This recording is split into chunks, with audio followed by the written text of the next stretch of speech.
Voici la région métropolitaine de Washington, D.C., une zone de plus de 10 000 km² couvrant 2 États, 15 comtés, la capitale des États-Unis et les 3 branches du gouvernement fédéral.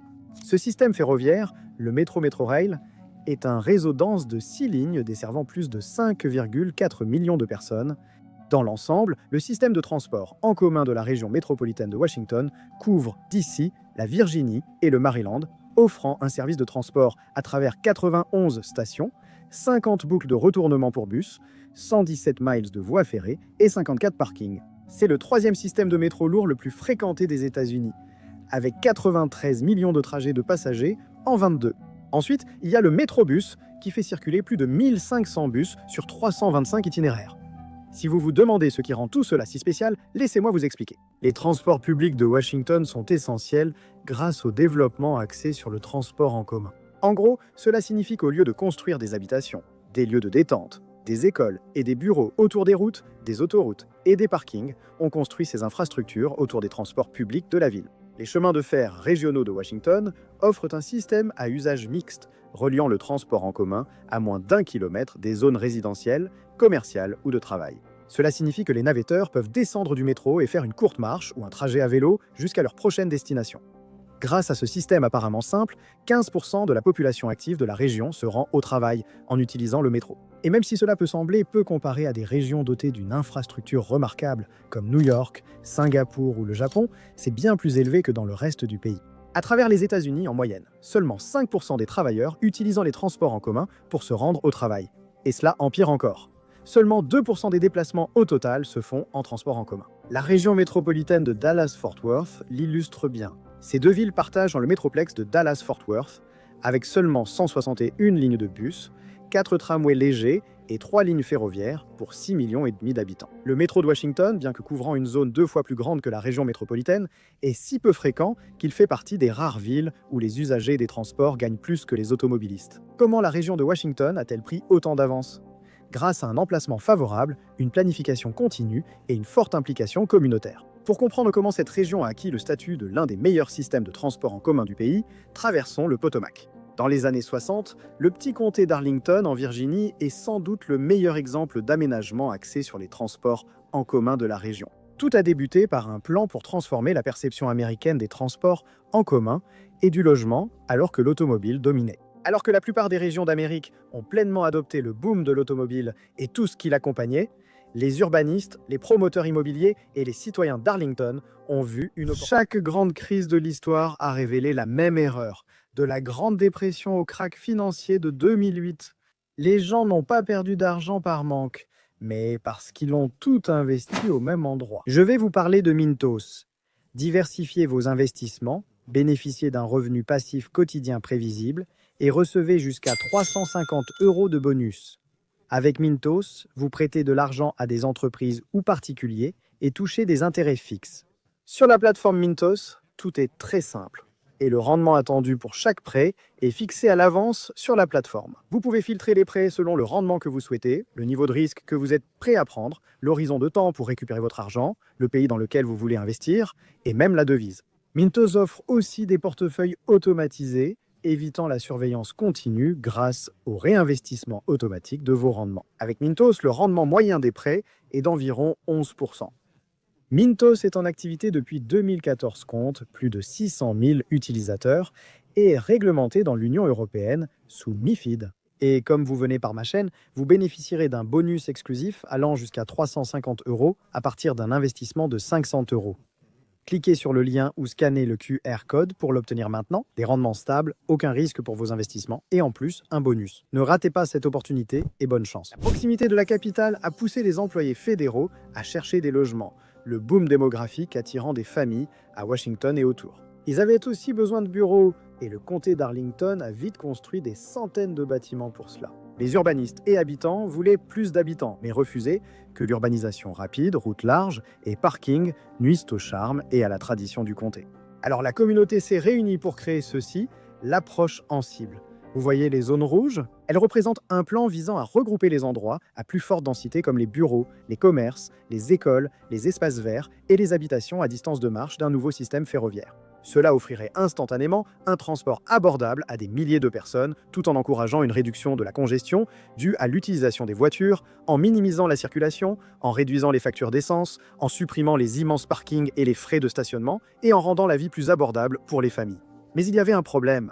Le plan ferroviaire initial prévoyait de longer l'Interstate 66, ce qui aurait isolé des communautés dynamiques comme Ballston. Après un lobbying intense, l'équipe a réussi à rediriger le chemin de fer pour qu'il suive cette ligne ici, aujourd'hui connue sous le nom de Corridor Roslyn-Ballston. Une ligne ferroviaire souterraine reliant Roslyn, Clarendon, Courthouse, Virginia Square et Ballston. Ceci fait désormais partie de la ligne orange, traversant la station Metro Center de Washington jusqu'au Maryland.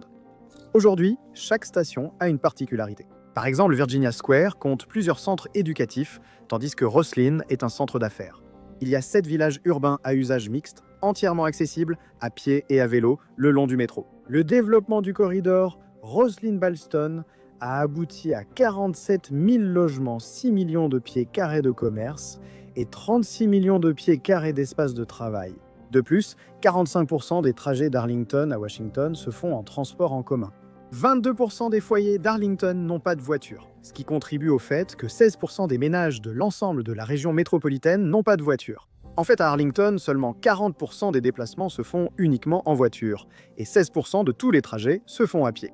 Ce développement axé sur les transports en commun a permis à Arlington et à Washington d'éviter les pires effets de la crise du logement. Cela se fait en construisant des complexes d'appartements autour de ces systèmes de transport. Lorsque la région construit ces appartements, c'est dans le but que les résidents les achètent parce qu'ils sont moins chers que les maisons individuelles. Puis ils réinvestissent ces revenus dans le budget et relancent le processus. Cela dure depuis 50 ans, aidant à équilibrer les coûts face à la hausse des prix liés à la concurrence pour le logement. Avec du recul sur la région métropolitaine, le transport secondaire intra-urbain de DC se distingue par 85 pistes cyclables et 5200 vélos et trottinettes sans station complétant les lignes de bus. C'est pourquoi environ 2 tiers des foyers à DC n'ont pas de voiture. Avec des incitations comme le tramway de DC, service gratuit pour plus de 90 000 personnes par mois, les transports en commun sont parmi les atouts majeurs de la ville. Vous vous demandez peut-être pourquoi ce n'est pas pareil partout aux États-Unis. Si Arlington l'a fait pendant le boom de l'automobile, pourquoi pas les autres? Ce n'est pas aussi simple que de copier-coller. Regardez la région métropolitaine de Columbus, Ohio. La région centrale de Columbus compte 11 comtés et une zone de service de 1,2 million d'habitants. C'est l'une des régions métropolitaines du Midwest à la croissance la plus rapide, avec une population prévue de 3,15 millions d'ici 2050. La région métropolitaine de Columbus, avec 3170 miles carrés, est environ 2,3 miles carrés plus petite que celle de Washington DC. C'est la deuxième plus grande région métropolitaine des États-Unis, sans métro ni train à grande vitesse. Aucun système ferroviaire de passagers n'existe dans le centre de l'Ohio, pas même de tramway.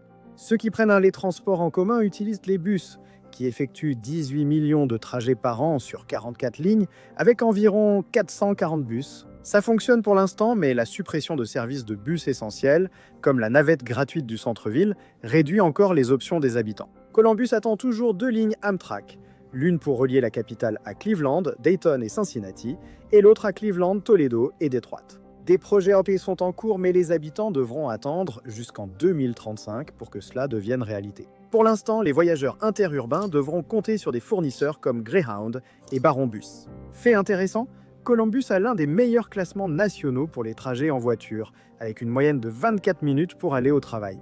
Le système centré sur la voiture a valu à Columbus d'être classé 6e meilleure ville pour les automobilistes. Mais le manque de financement des transports publics pénalise ceux cherchant des alternatives. Quand on regarde la région de Washington, c'est exactement l'inverse, puisque la nouvelle ligne Purple Line proposée va encore mieux connecter la ville, créant un centre de transport très intégré qui ferait de cette zone un système de transport ferroviaire autonome. Ce tramway léger reliera Bethesda jusqu'à New Carrollton dans le comté de Prince George, créant une liaison directe avec les stations Silver Spring et College Park, pour un trajet fluide depuis presque n'importe quel point de ce tronçon de 16 miles. Ne voulant pas négliger leur ligne de bus, Washington DC a également annoncé début 2023 qu'ils allaient adopter le système de métro zéro fare. Oui, cela signifie qu'il n'y aura plus de tarif de bus à 2 $. Tous les bus à l'intérieur des limites de la ville seront entièrement gratuits. Quant à la façon dont cela fonctionne, eh bien l'argent pour faire fonctionner ces systèmes provient des contribuables. Et comme il faudrait 42 millions de dollars par an pour l'entretenir, tout le monde n'est pas d'accord. En fait, l'initiative est actuellement en pause en raison de préoccupations liées au financement. Cela montre que la motivation de Washington porte sur les transports publics. C'est aussi l'une des plus grandes villes à adopter cette initiative et tous observeront son évolution. Le métro de Washington devance largement, tandis que le gouvernement américain tente de suivre les autres États. Pour l'instant, des villes comme Washington, D.C. poursuivent plusieurs projets visant à transformer les zones autour du métro en espaces verts, avec des plans pour créer un dépôt de bus à zéro émission dans les 5 prochaines années. Même si le métro est loin d'être parfait, comme tout habitant de Washington le sait, avec un bon leadership et une forte participation de la communauté, il restera l'un des réseaux de transport public les mieux intégrés du pays. Dans un pays ayant privilégié la voiture au détriment des transports en commun, c'est un véritable exploit. Merci de votre attention.